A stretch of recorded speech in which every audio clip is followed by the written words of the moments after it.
Bonjour à tous. Et dans cette vidéo, nous allons voir comment tu peux savoir les jours où tu peux tomber enceinte, toi femme, toi fille, et les jours où tu ne peux pas tomber enceinte. Donc, les jours où tu peux faire des rapports sexuels et savoir que tu es saine, tu ne peux pas tomber enceinte. Et les jours où tu peux faire des rapports sexuels si tu as besoin de tomber enceinte, si tu as besoin d'un enfant, alors là, tu sauras que tu es à coup sûr à l'approche de la période où tu peux tomber enceinte. Voilà, nous allons tout expliquer, mais et lentement et progressivement. Moi, je m'appelle Docteur Safari. Si c'est ta première fois de voir nos vidéos, je t'invite à cliquer sur s'abonner en dessous de la vidéo et cliquer sur j'aime, ok? Mais aussi, si tu nous suis sur TikTok, tu peux cliquer sur la croix, là à côté, la croix rouge, et puis ça va t'indiquer un endroit où tu vois YouTube. Tu cliques sur YouTube et tu vas retrouver notre chaîne YouTube Priorité Santé. En fait, pour savoir les jours fertiles, c'est-à-dire les jours pendant lesquels tu peux tomber enceinte, il faut d'abord savoir calculer ton cycle menstruel, ok? Je suis sûr que toi aussi tu le sais, comme beaucoup le disent au quartier, dans la rue, que la femme peut tomber enceinte seulement les 14e jours. Mais ça, ce sont les enfants de la rue. Ça n'est jamais vrai parce que toutes les femmes ne sont pas les mêmes. Toutes les femmes n'ont pas la même durée du cycle menstruel. Et donc, pour savoir quand tu peux tomber enceinte, il faut d'abord comprendre ton cycle menstruel. Normalement, une femme peut avoir un cycle menstruel court, c'est-à-dire un cycle qui a moins de 24 jours. Et une femme peut avoir un cycle normal, un cycle moyen, le cycle de 28 jours. C'est exactement à partir de ce cycle de 28 jours que beaucoup de femmes se trompent et se disent que, OK, on peut tomber enceinte que au 14e jour du cycle. Ça, c'est pour les femmes ou les filles qui ont un cycle de 28 jours. Mais aussi, il y a les femmes qui ont un cycle long. Le cycle long, c'est un cycle qui a plus de 30 jours, entre 30 et 35 jours. OK? Donc, vous comprenez que les femmes sont différentes. Il y a celles qui ont un cycle de 24 jours, 23 jours, 22 jours, 25 jours, 26 jours. Il y a d'autres qui ont un cycle de 28 jours, un cycle de 29 jours. Et il y a d'autres qui ont un cycle de 30 jours, 35 jours, 31 jours. Ça, c'est la première chose. Mais une deuxième chose que nous devons savoir, parmi tous ces gens-là que je viens de citer, il y a celles qui ont un cycle régulier, c'est-à-dire elle a un cycle régulier, c'est-à-dire chaque cycle a 28 jours, 28 jours, 28 jours, ça c'est régulier. Ou chaque cycle a 25 jours, 25 jours, 25 jours, ça c'est régulier. Ou chaque cycle a 30 jours, 35 jours, 35 jours, ça c'est régulier.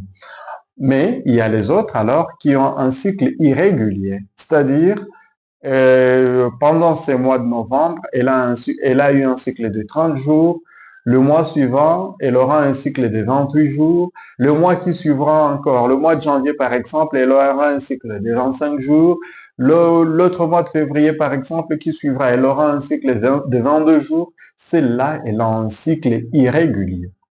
Mais quand on parle d'un cycle régulier, un cycle irrégulier, un cycle de 25 jours, un cycle de 21 jours, comment on calcule? C'est là qui est crucial. En fait, pour savoir comment on calcule un cycle menstruel, vous prenez la date. OK? Je vais peut-être écrire pour que vous puissiez comprendre.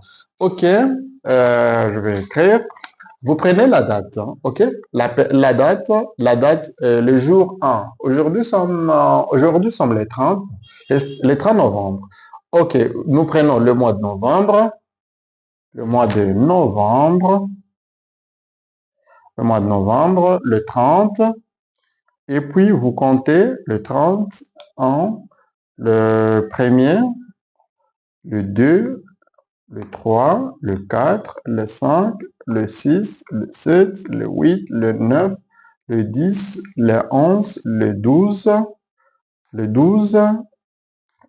le 13, le 14, le 15, le 16, ainsi de suite, jusqu'à par exemple au 28 décembre. OK? Alors, nous prenons ceci. OK? Ça se voit ici. OK? Comme ça se voit ici, disons que la fille a eu ses règles aujourd'hui, ses premières règles. Donc, la première goutte du sang de ses règles est tombée aujourd'hui, somme le 30. Là, nous comptons, c'est le premier jour. OK? Alors, supposons que cette fille a un cycle de 29 jours. Si c'est une fille qui a un cycle de 29 jours, c'est-à-dire nous allons compter le 30, le premier, le 2, le 3, le 4, le 5, jusqu'au jour qui vient avant la date où elle aura ses prochaines règles. Alors, c'est la date qui viendra avant la date de ses prochaines règles, c'est le 28 décembre. OK? OK, vous voyez? Donc, elle aura ses prochaines règles le 28 décembre parce qu'elle a un cycle de 29 jours. Alors, comment savoir les jours de l'ovulation pour cette fille qui a un cycle de 29 jours? Contrairement à ce que les gens disent, la femme ovule le 14e jour, c'est pas toujours vrai. En fait, quand on parle de ces 14 jours, c'est pas on ne compte pas les 14 jours à partir de cette date le premier jour où elle a eu ses règles jusqu'à 14, non, non. Par contre, on compte la date à partir de laquelle elle aura ses prochaines règles, ok? C'est-à-dire le 28, ok? Et puis, vous soustrayez moins 14, ok? Moins 14 jours. Pourquoi on soustrait 14 jours au lieu d'additionner 14 jours, ok? Pourquoi on ne fait pas le premier jour ici, le 30, et puis on additionne 1, 2, 3, 4, 5, 6, 7, 8 jusqu'à 14. Par contre, on fait 28, 27, 26, 25, 23, et puis on compte 14 jours. Pourquoi on fait cela? On fait cela parce que normalement, un cycle menstruel a deux phases. OK? Un cycle menstruel a deux phases. Il y a la phase folliculaire, et il y a la phase lutéinique. OK, vous comprenez? La phase folliculaire, et ça, c'est la phase lutéinique. La phase folliculaire, c'est la phase à partir de laquelle les sémences ou les ovules de la femme grandissent pour atteindre les jours de l'ovulation. OK? Alors, la phase lutéinique, c'est la phase à partir de laquelle ces œufs, ok, les œufs de la femme, ok, et la femme à l'ovulation, les œufs peuvent sortir et à partir de cette phase, elle prépare la femme à des prochaines règles ou à une grossesse probable. Ok? Alors, normalement, cette phase, la phase lutéinique, ne change pas. Elle est généralement de 14 jours. Que tu aies un cycle de 30 jours, que tu aies un cycle de 28 jours, que tu aies un cycle de 21 jours, cette phase lutéinique ne change pas. Elle est toujours de 14 jours. Pourquoi elle est de 14 jours? Parce que normalement, et pendant cette phase lutéinique, il y a la libération de ce qu'on appelle un corps jaune.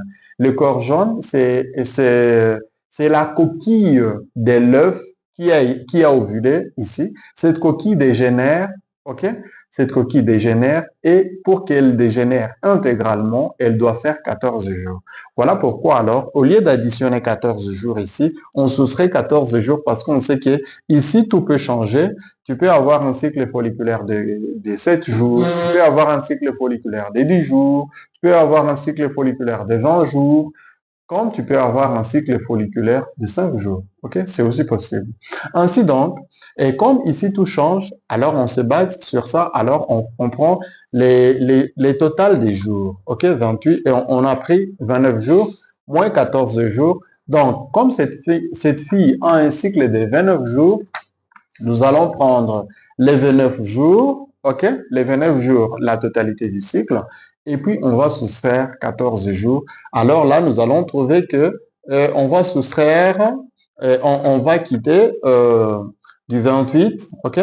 28 moins 14, on va tomber sur la date, c'est, non, non, oui, 28, on va tomber sur le 14 décembre, OK? Le 14 décembre, c'est les jours de l'ovulation. Ça, c'est la première chose. Mais à part cette première chose que nous devons savoir, nous devons comprendre une autre chose. Lorsque, Ayant compris donc comment calculer les cycles menstruels, nous devons savoir une autre chose, une autre notion très importante, c'est que lorsque l'homme fait des rapports sexuels avec une femme et que l'homme éjacule les spermes contenant des spermatozoïdes, ces spermatozoïdes peuvent vivre jusqu'à 5 jours dans les vagins de la femme, dans les organes génitaux de la femme. C'est-à-dire, pendant ces 5 jours, la femme peut avoir une chance ou un risque de tomber enceinte. Voilà pourquoi, lorsque nous avons dit que nous devons calculer la totalité du cycle menstruel, ok, la totalité des jours du cycle menstruel, en soustrayant 14 jours, nous devons tenir compte aussi de ces 5 jours de la période fertile. Qu'est-ce que ça veut dire? Ça veut dire que si vous faites des rapports sexuels le 14e jour, les jours de l'ovulation, ok, la femme peut tomber enceinte. Mais aussi, vous devez soustraire de 5 jours à partir du jour de l'ovulation, ok?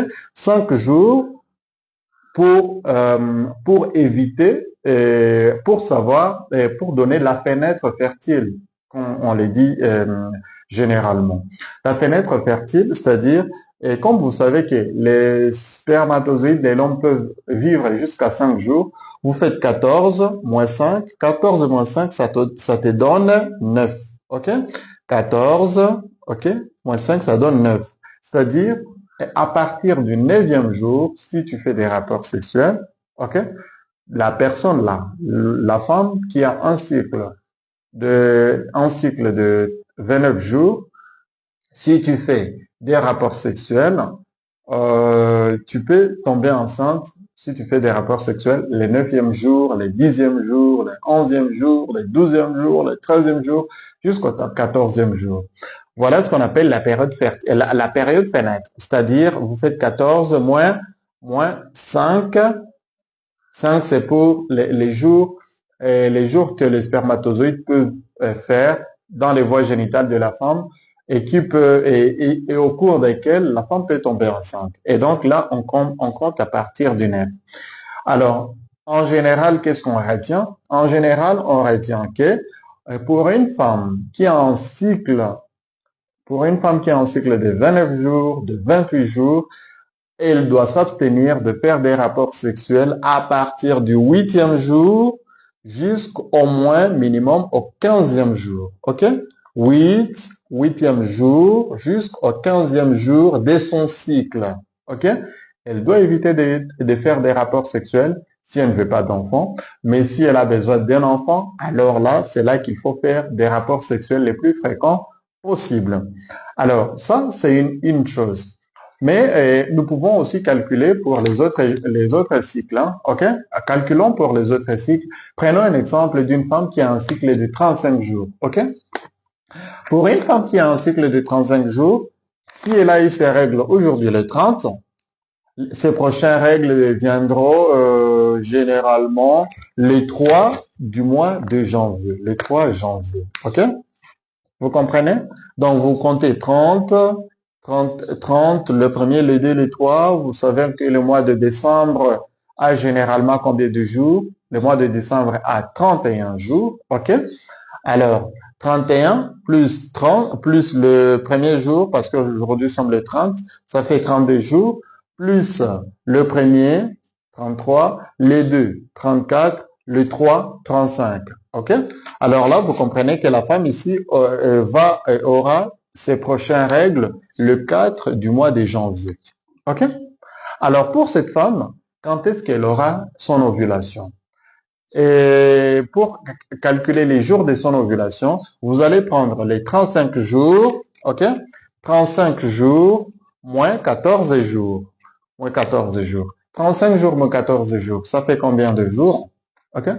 35 jours moins 14 jours, ça fait 21 jours. C'est-à-dire, cette femme aura son ovulation au 21e jour de son cycle. OK? Vous voyez alors, vous commencez à comprendre que c'est différent.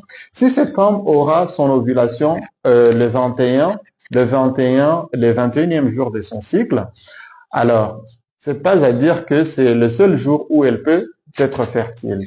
Nous allons prendre encore 21 moins 5 jours. 21 moins 5, c'est-à-dire le 16e jour. Hein? OK? 21 moins 5, c'est 16 jours. C'est-à-dire pour cette femme, à partir du 15, le 15e jour de son cycle, jusqu'au 21e jour de son cycle, elle doit éviter de faire des rapports sexuels. Vous comprenez pourquoi? OK?